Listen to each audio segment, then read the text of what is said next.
ሰላም ሰላም ውድ የኤልሲ ዩቲዩብ ተከታታዮቼ እንዴት ናችሁ? ሰላም ናችሁ ወይ? በያላችሁበት የዓለም ዳርቻ ሰላማችሁ ይብዛልኝ። ለቻናሌ አዲስ ከሆናችሁ ቻናሉን ላይክ፣ ሼር፣ ሰብስክራይብ በማድረግ አበረታቱኝ። ቤተሰብ የሆናችሁ ደግሞ የምለቃችሁን ቪዲዮ እስከ መጨረሻው ድረስ በማየት እንድታበረታቱኝ ስል በትህትና እጠይቃችኋለሁ።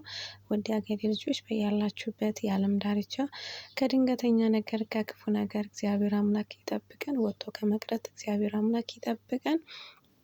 ያው ጊዜው በጣም ከብዷል። በነገራችን ላይ የምናያቸው የምንሰማቸው ነገሮች በወጣቶች እህቶቻችን ላይ በጣም የሚያሳዝን ሁኔታ እያየን ነው እና በጣምም ልብ ይሰብራል። የምታስታውሱ ከሆነ በአለፈው እህታችን በግብፅ ሀገር ያው ሞታ የተገኘችው እህታችን ወር እንኳን ሳይሞላት ደግሞ ብዙ ተስፋ ያላት ለራሷ ተስፋ ያላት ለቤተሰቦቿ ብዙ ተስፋ ያላት ለወደፊት ብዙ ነገር ቤተሰቦቿም እሷም ለህይወቷ ለአላማዋ ብዙ የሚጠበቅ ነገር የምትሰራ ልጅ ነበረች እና አስባችሁታል? ምን አይነት ቅስም እንደሚሰብር እና ልብ እንደሚሰብር ብቻ ከባድ ነው። ለቤተሰቦቿ መጽናናትን ያድል።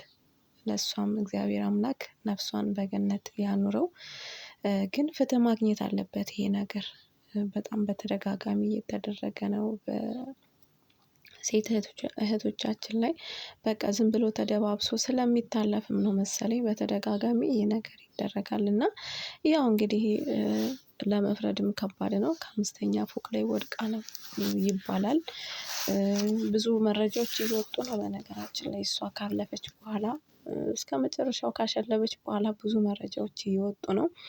ሳይሆን ነበረ ይሄ ነገር የሚሆነው ብዙ ያው ከባለቤቷ ጋር ድብድብ እንደሚደርስባት ብዙ ጥቃት እንደሚደርስባት መረጃዎች እየወጡ ነው። በጣም እንደምትከፋ ክፌት እንዳለባት እነዚህ መረጃዎች እየወጡ ነው እና በነገራችን ላይ አንዳንዴ እኛ ኢትዮጵያውያን የቅርብ ሰዎቻችንን የሆነ ትልቅ ደረጃ ላይ ከደረሱ በኋላ ነው ወደ አጠገባቸው ደርሰን ለማወያየት ወይም ደግሞ ችግራቸውን ለመረዳት የምንሞክረው እና ይቺ ልጅ አሁን በቃ በራሷ ላይ ለመወሰን እስከመወሰን ድረስ የደረሰችው መቼም እኔ እንጃ አላውቅም።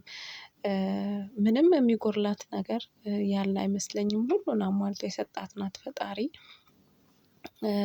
በራሷ ላይ ይህንን አይነት ውሳኔ ለመወሰን የዳረጋት ነገር መቼም ትልቅ ነገር ይኖራል በህይወቷ ውስጥ እና ያው እንግዲህ እንደሚባለው ባሏም ይደበድባታል ምናምን የሚባል ነገር አለ። እኔ ግን የምለው ሴት እህቶቻችን በእርግጥ ትዳር ትልቅ ነገር ነው። ትዳር ክብር ነው። ትዳር ብላ ይዘዋለች ያው ሰርግም ባይሳረጉም ዞሮ ዞሮ አብረው እየኖሩ ነው። ግን እንዲህ ሰው ካልሆነ እኮ ትቶ መውጣት ይሻላል። በራሳችን ላይ በጣም እስከ ህይወት ማጥፋት ድረስ ውሳኔ ከምንወስን ይልቅ ትተነው ብንሄድስ? እንዴ ሀብት ስላለው አይደለም እኮ ሀብት ብቻ እኮ ፍቅር ሆኖ ከዛ ከሰው ጋር አያኖረንም። ስለ እውነት ነው የምላችሁ። ያ ሰው ፀባይ ከሌለው ያ ሰው ሁልጊዜ እኛን የሚጎዳን ከሆነ ጥቃት የሚያደርስብን ከሆነ ትተነው መሄድ ነው በቃ አለቀ። እንዴ እስከመቼ ድረስ ከእሱ ጋር ተኮራምተን በቤት ውስጥ ሌላ ሰው ነን በውጭ ለሰዎች ደግሞ ሌላ ሰው ነን። እንደዛ ሆነን ከምንኖር ትተነው ወጥተን እንዲህ ብቸኝነት እኮ ወርቅ ነው። በእውነት ነው የምላችሁ። አሁን ላይ ማንንም አምነን ለመግባት በጣም የሚከብድ ጊዜ ላይ ነው ያለነው። እንግዲህ አብራችሁ የበላችሁት የጠጣችሁት አብራችሁ የሚኖር ሰው በራሳችን ላይ የሆነ ጥቃት ሲያደርስብን ብቻ ከባድ ነው። የሚገርመው ደግሞ በዛው በቃ ወደዛው አፋጠኑት ቀብሩን። እንግዲህ ከትላንትና ወዲያ እለት ወደቀች ሆስፒታል ገባች ወደዛው ሞተች። ከእንደገና ምርመራ ወደ ጳውሎስ አስከሬኑ ምርመራ ሄዷል ተባለ። እንግዲህ የምርመራውን ውጤት እስካሁን ድረስ ይፋ የሆነ ነገር የለም። ወደዛው ቀበሯትና እኔ እንጃ አላውቅም። ይሄ ነገር ፍትህ ማግኘት አለበት። ፍትህ ሳይገኝ የሆነ ፍትህ ቢገኝ በሌሎች ሴቶቻችን ላይም እንደዚህ አይነት ነገር ላይደርስ ይችላል። ምክንያቱም በቃ አሁን ተደባብሶ ይታለፋል። ሞተች እሷ በቃ አትመለስም። ለትንሽ ቀን በሚዲያም ሆነ በማንኛውም ደረጃ ቢሆን ለትንሽ ቀን ነው የሚለቀሰው። ለትንሽ ቀን ነው የሚጨበጨበው። ከተረሳች ተረሳች ነው። ለምን ፍትህ አታገኝም? ፍትህ ሳይገኝ ደሟ ሳይመለስ እግዚአብሔር አምላክ ነው በቀልን የሚበቀለው። ግን ቢሆንም ከፈጣሪ በታች ደግሞ ሰዎች በሌሎች ላይ ሳያደርሱ በፊት በዚሁ ላይ የሆነ ውሳኔ ቢወሰን መልካም ነበረ። ግን ብቻ ከባድ ነው ምን እንደምንል። እግዚአብሔር አምላክ ከእንደዚህ አይነት ነገር ይጠብቀን።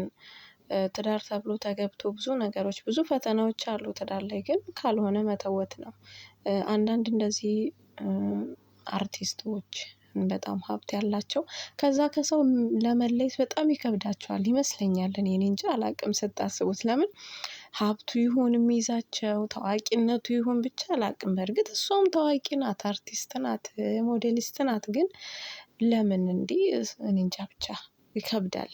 እንደዚህ ነው ለማለት ይከብዳል። የውስጧን ሳትናገር ያው እስከመጨረሻው ድረስ ተቀጠፈች ልጅቷና እድሜ ለእናቷ። በነገራችን ላይ የሰው ልጅማ ያው የሰው ትንሽ እኛም አጨብጭበን ዝም እንላለን። ግን የእግር እሳት ነው ለእናት ለአባቷ ለቤተሰቦቿ ለእህት ወንድሞቿ የእግር እሳት ነው የምትሆነው። ብዙ ተስፋ ያላት ናት ልጅቷ ገና ህፃን ናት ታዳጊ ናት። እንግዲህ ከሁለት ቀን በፊት ነው ከአንድ ቀን በፊት የልደት ፎቶዎች እየተነሳች ነበር። ከእንደገና ቲክቶክ ላይም እንደዚህ እየጨፈረች ቪዲዮ ለቃ ነበር። ያው በነገራችን ላይ ግን አንዳንዴ እንደዚህ የሚጨፍሩ ደስተኛ የሚመስሉ ሰዎች ግን በውስጣቸው ስንት ህመም ደብቀው እንደሚይዙ አስባችሁታል? ጌታን በጣም ነው የሚገርመው። ግን ማንኛውም ሰው ቢሆን በውስጡ ብዙ ህመም እና ብዙ መከራ ብዙ ስቃይ አለ። ግን በቃ አለ አይደለ ለሰው ጥሩ ናት እንባላለን ስንስቅ ስንጨፍር ምን ስንል።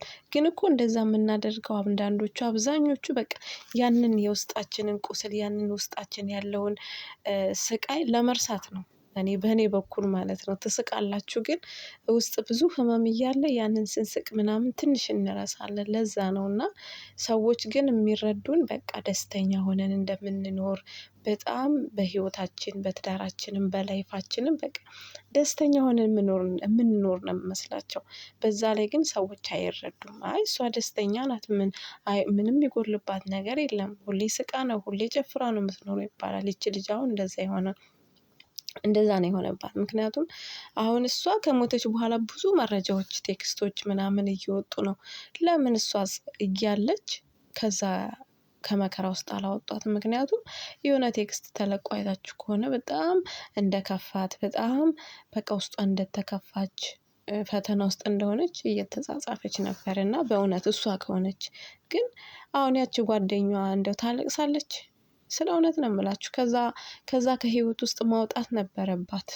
ምክንያቱም እንደዛ እየተከፋች እንደዛ እንትን እያለች ስትጻጻፋት ነይ ብላ ጎትታ ወይ ወደ ቤተክርስቲያን ወይ በእምነቷ ወደ ጸበል ይዛት ብትሄድ ወይ ወደ ቤተሰቦቿ ብትቀላቀላት ያ ነገር ትንሽ ጋብ ቢፈጠርና የሆነ ነገር እግዚአብሔር መንገድ ይሰጣት ነበረ። ግን ምን ዋጋ አለው? እሷ ከሄደች በኋላ ብዙ ነገር እንደዚህ ነበረች እኮ እንደዚህ ተከፍታ ነበር ይደበድባት ነበር ይመታት ነበር ብንል ምንም ፋይዳ የለውም። ምክንያቱም እሷ ላትመለስ ሄዳለች። ግን የቅርብ ሰዎች አንዳንዴ ጓደኞቻችን የቅርብ የልብ ጓደኞቻችን ብቻ በጣም የምንቀርባቸው ሰዎች የሆነ ነገር እላያቸው ላይ የሚቀየር ነገር ይኖራል። በትዳራቸውም በላይፋቸውም ላይ እና የሆነ በፊታቸው ላይ የሚቀየር ነገር ካየን ብንጠይቃቸው ቀርበን ብንወያያቸው ለምን እንደዚህ ይሆናል ለምን እንደዚህ ይሆናል ብንላቸው መልካም ነው። በቃ ከሞቱ በኋላ ድጋሚ እኮ አናገኛቸውም። ብናብድ ብንፈርጥ ብንሰቀል ምንም ብንሆን ልንመልሳቸው የማይቻል ነገር ነው። እና ብቻ ከባድ ነው። ግን እግዚአብሔር አምላክ ፍትህን ይስጣት። እግዚአብሔር አምላክ ፍትህን ያድላት። ያው ምርመራውም እስካሁን ድረስ ይፋ መሆን ነበረበት ግን ምንም የተባለም ነገር የለም። ነፍሷን በአጸደ ገነት ያቆያት። ቤተሰቦቿን እናቷን እህት ወንድሞቿን እንደው መጽናናትን ያድላቸው ጥንካሬውን ይስጣቸው። በጣም ይከብዳል ስለ እውነቱ ነው የምላችሁ። እና ምን አይነት ቃል ያጽናናታል እናትን ምን አይነት ቃል ሊያጽናናት ይችላል? የእሷን ፎቶዎች እንደዚህ ቪዲዮዎች ምናምን ስታይ ምን አይነት ቃል ያጽናናታል? የሚገርመው ደግሞ ቲክቶኳ ላይ 300,000 ምናምን ነበረ ፎሎወሮቿ ታውቃላችሁ? ከዛ በአንድ ቀን ውስጥ 400,000 ያስገቡት። ኧረ የኛ ህዝብ ግን በስመአብ ሰው ከሞተ በኋላ ግን የምናሸረግደው ነገር ኧረ እግዚአብሔር ይቅር ይበለን ስለ እውነት ነው የምላችሁ። ቢያንስ ቢያንስ ያው የሚዲያዎቿ ነገሮች ቢዘጉ መልካም ነው። ያው እሷ ለቤተሰብ ሰቀቀን ነው የሚሆነው ከዚህ በላይ የእሷን ቪዲዮዎች የእሷን የምታደርጋቸውን ነገሮች እያዩ እና እግዚአብሔር አምላክ ነፍሷን ይማር ውዶቼ።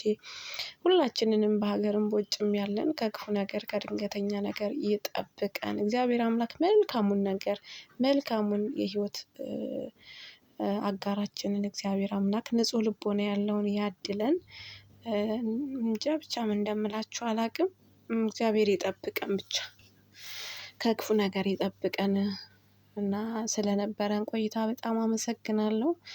ቪዲዮውን እስከመጨረሻ ድረስ እንድታዩልኝ ስል በድጋሚ በትህትና እጠይቃችኋለሁ ውዶቼ ፋሚሊዎቼ።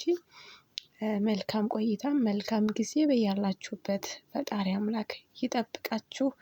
መልካሙን ሁሉ ለእናንተ እመኝላችኋለሁ ውዶቼ።